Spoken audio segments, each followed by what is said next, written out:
สบายดีและสวัสดีกันเบิดสุขุสุคนสำหรับคลิปนี้เฮาก็สิมาเว้ามาสรุปเกี่ยวกับการเที่ยวกรุงเทพครั้งล่าสุด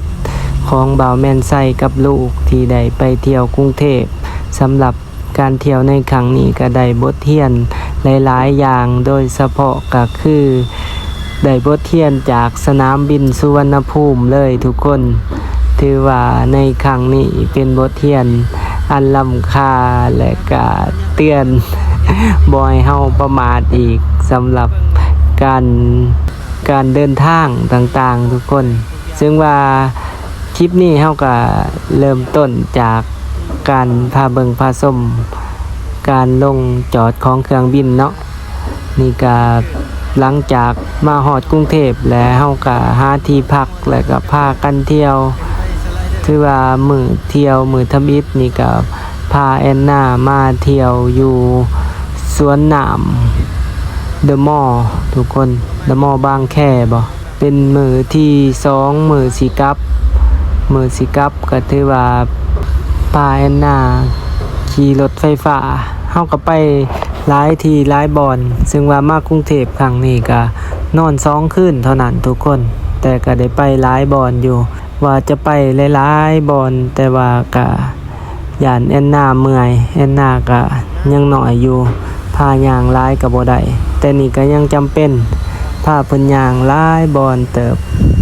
พาเพิ่นขี่รถไฟฟ้าขึ้นลงกับรถไฟฟ้ากับบันไดเลื่อน ก็อีต้นลูกอยู่แต่มันก็บ่มีทางอื่นในเมื่อเฮาใส่รถไฟฟ้ามันก็ได้ย่างเป็นธรรมดามื้อนี้ก็ถือว่าเป็นมื้อสุดท้ายของการมากรุงเทพเฮาก็มีแผนที่จะกลับด้วยเครื่องบินสายการบินเวียดเจ็ตทุกคนในเวลา 1:15 หรือว่า 13:15 แต่ก่อนที่สิกลับเวียงจันทน์เฮาก็พาลูกหรือว่าพาแอนนามาเที่ยวที่2นนทรีย์ก่อนเพื่อจะพากันขึ้นไปลินอยู่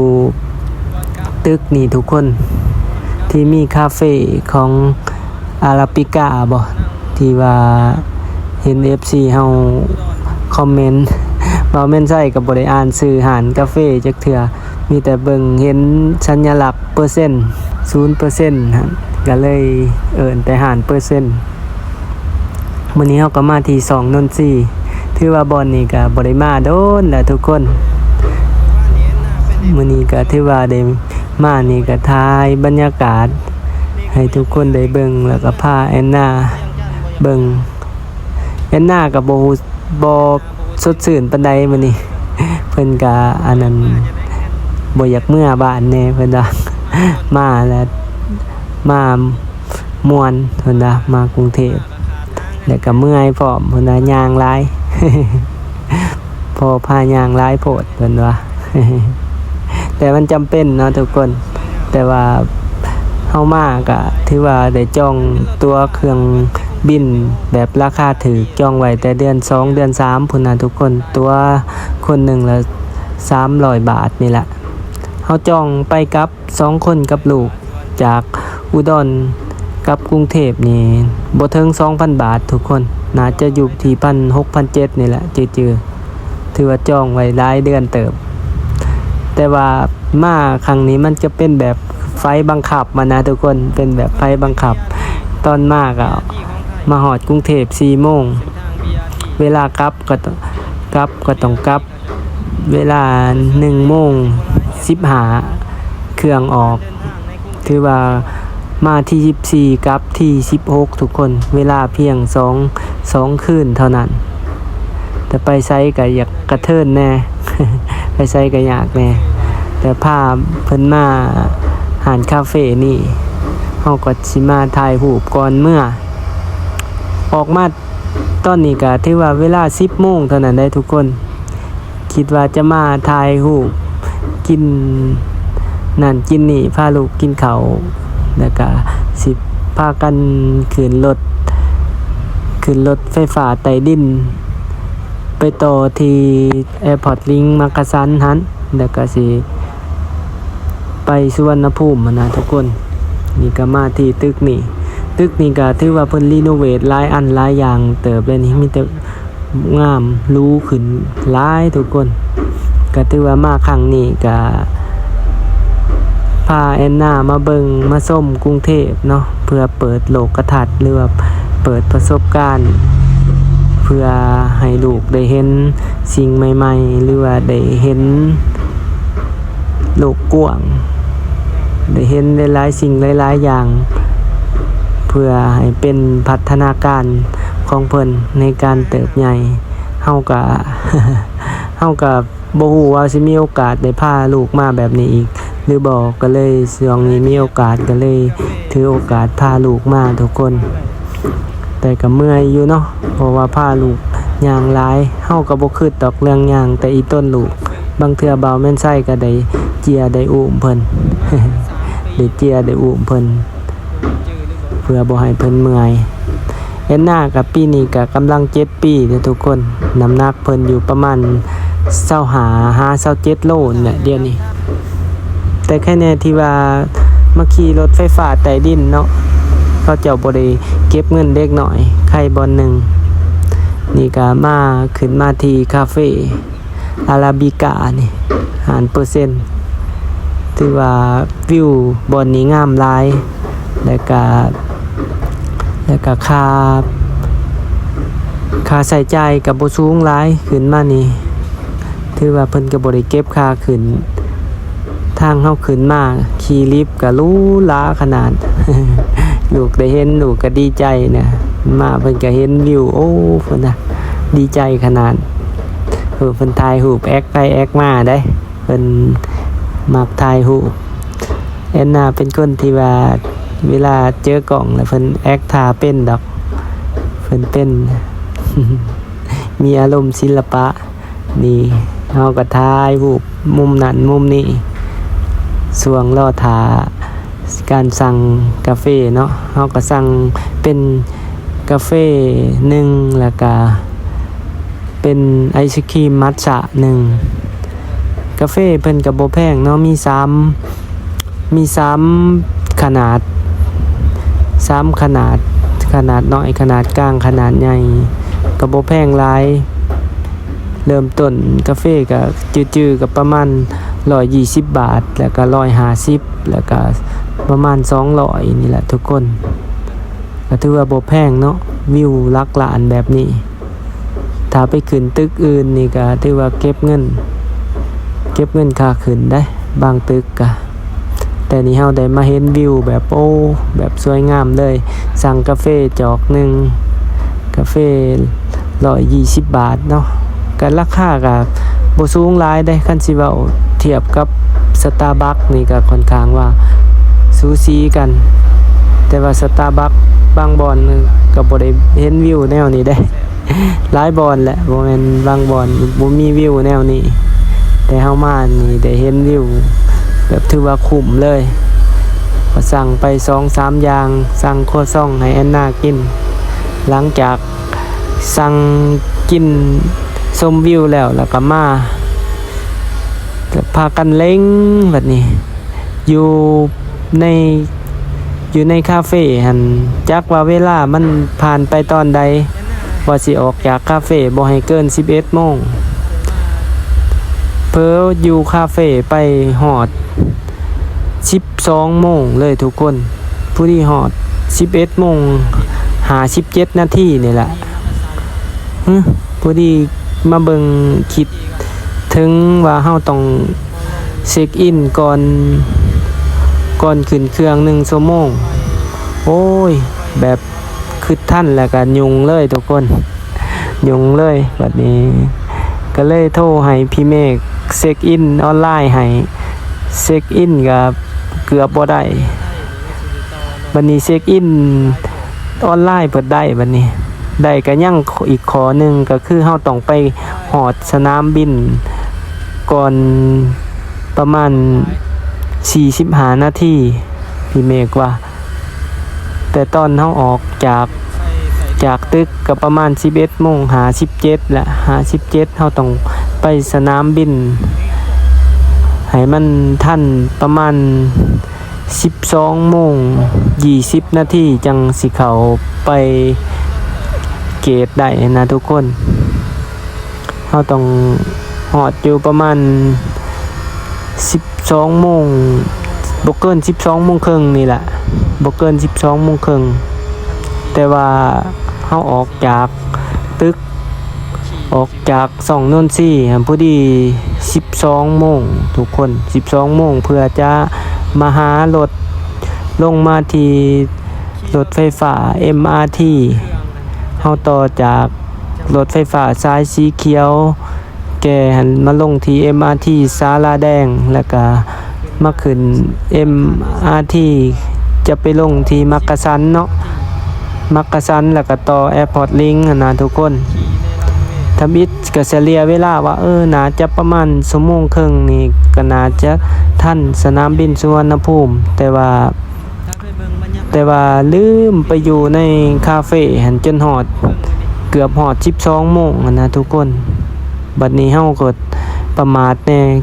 ลืมคิดไปว่าสนามบินสุวรรณภูมิมันกว้างแล้วเฮาก็ลืมคิดว่าเฮายังบ่ทันฮู้ซ้ำว่าเกตบอนที่เฮาสิไป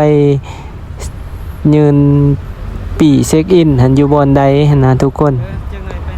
บัดนี้เฮามาฮอดสถานีลาดกระบังหันยังอีกแต่15 นาทีเท่านั้นที่เกตมันสิปิดบัดนี้15 นาทีเฮาเบิ่งในโลเคชั่นหันถือว่ายังอีก7 กิโลพุ่นนะถือว่าอีก15 นาทีเกตมันจะปิดคิดในใจน่าจะบ่ทันนะน่าจะบ่ทันคิดเป็นบทเรียนอย่าง นักเลยคิดประมาทหลายเพราะว่าเฮาก็บ่เคยขึ้นเครื่องจากสนามบินสุวรรณภูมิจักเทื่อนะทุกคนก็เลยลืมคิดว่าสนามบินสุวรรณภูมิมันกว้างใหญ่ไพศาลเนาะแล้วก็ลืมคิดว่าเฮาต้องไปเกตให้ทันนั่นแหละพอดีลงจากอันรถไฟฟ้า Airport Link กับพอดีเกตหันหอดชั่วโมงที่เข้าสิปิดแล้วหอดชั่วโมงที่เข้าสิปิดลงจาก Airport Link บัดนี้เพื่อจะแล่นจาก Airport Link ขึ้นมาหาเกตขึ้นมาหาตึกอาคารโดยสารหันก็ใช้เวลา10 กว่านาทีละ 10 กว่านาทีแล้วเฮามาเพื่อจะฮอดบอนเพิ่นเช็คอินก็พอดีเกินเวลาของการปิดเกตไปประมาณ15 นาทีกันเลยทุกคนโอ้ยพาแอนนาแลนแท้แลนว่าจากขึ้นรถไฟฟ้าสายสีเขียวมาลง MRT มาลงอยู่มักกะสันคือทางยางอยู่มักกะสันมันก็ใกล้เนาะกว่าสิมาต่อ Airport Link อีกโอ้ยอีต้นลูกกับปานนันพากันแล่นแท้แวนว่าแอนนาก็จนอันนี้ แต่กับบ่ทันทุกคนมากับผู้ดีเกตเพิ่นปิดก่อนบ่ทันอยู่เฮาเลทอยู่ประมาณ12-13 นาทีนี่แหละเพิ่นว่าบ่ได้ผู้ดีเจ้าหน้าที่เพิ่นก็เลยแนะนำว่าให้เปลี่ยนตัวดีแต่มันมีเที่ยวบินอีก4 โมงหรือว่า16 นาฬิกาเครื่องออกอีกเที่ยวหนึ่งเพิ่นก็เลยแนะนำว่าให้ไปเปลี่ยนตัวอยู่เคาน์เตอร์เพิ่นก็เลยเปลี่ยนตัวที่เฮาจองให้ที่เฮาเช็คอินแล้วเพิ่นก็เลยเปลี่ยนให้ได้เติมเงินคนละ640 บาทผู้ดี2 คนกับผู้ดี1,280 บาททุกคนเสียเงินก็เลยได้เติมเงิน 1,280 บาท จากที่จองตัวเครื่องแบบราคาถูกมากก็ได้เสียเงินเพิ่มคือเก่าแต่ถือว่าครั้งนี้ก็เป็นบทเรียนที่ว่าล้ำค่าเลย จากที่ว่าเสียเงิน 1,200 มันก็บ่เสียแต่เท่านั้นได้ทุกคนเพราะว่างบมันจะบานเพราะว่าเฮาก็มีแผนที่สิกลับ เวียงจันทน์ให้มันทันรถเมล์เลยหั่นนะแต่ว่าเฮากลับบ่ทันเฮามาฮอดเที่ยว4 โมงก็ถือว่าออกเที่ยว4 โมงฮอดอุดรอยู่5 โมง 15 นาที5 โมง 15 นาทีเฮาก็ต้องได้หารถขี่รถกลับมาหนองคายก็ได้เสียค่าใช้จ่ายส่วนนี้อีกแล้วก็ค่าขามด่านอีก ค่าขามด่านแล้วเฮาก็ต้องได้มาเสียเงินอยู่หน้าด่านขี่กลับบ้านอีกนะทุกคนถือว่างบบ้านเลยครั้งนี้ก็ถือว่าเป็นบทเรียนให้กับบ่าวแม่นไส้ย้อนความบกพร่องของตัวเองและก็ฝากเตือนสติสำหรับ ผู้ใดที่จะขึ้นเครื่องอยู่สนามบินสุวรรณภูมิหรือว่าขึ้นอยู่ดอนเมืองก็แล้วแต่เนาะผู้ใดที่บ่เคยไปหรือบ่เคยขึ้นก็ให้เผื่อเวลาไว้หลายๆแล้วก็ศึกษาข้อมูลให้ละเอียดอย่าบกพร่องคือบ่าวแม่นไส้ บ่าวแม่นไส้ที่ว่าครั้งนี้เป็นบทเรียนเลยที่ว่าประมาทเกินไปแล้วก็กะหรือว่าเฉลี่ยเวลาบ่ถูกก็เลยบ่ทันขึ้นเครื่องเฮ็ดให้ตกเครื่องในครั้งนี้แต่ว่าสำหรับการเที่ยวครั้งนี้ก็ถือว่าได้ความม่วนซื่นแล้วก็บทเรียนได้หลายๆสิ่งหลายๆอย่างทุกคนแล้วก็ถือว่าดีใจแล้วก็ภูมิใจหลายได้พาลูกเที่ยวประเทศไทยแต่ว่าก็ถือว่าครั้งหน้าก็ยังสิมาอีกทุกคนครั้งนี้ก็ถือว่าเวลามันหน่อยหลายเวลากระทัดหัดหลายทุกคนว่าจะไปไหว้พาลูกไปไหว้วัดพระแก้วไปทำบุญหลายๆบ่อนก็เลยบ่ได้ไปแต่ว่าเที่ยวนี้ก็ม่วนอยู่ได้ทั้งความเมื่อยแล้วก็ความม่วนทั้งบทเรียนไปนำครั้งหน้าก็จะมาอีกทุกคนหาโอกาสหาถ้าช่วงตัวเครื่องราคาถูกจะจองใหม่และคลิปนี้ถ้ามีคำใดผิดพลาดหรือมีภาพที่บ่เหมาะสมอันใดที่ถูกใจหรือบ่ถูกใจ FC เบิดสุขุทุกคนก็ต้องขอโทษขออภัยและตอนนี้บ่าวแม่นไส้ก็ต้องขอกล่าวคำว่าขอบใจและขอบคุณสบายดีประเทศไทยมื้อหน้าเจอกันใหม่ บ๊ายบาย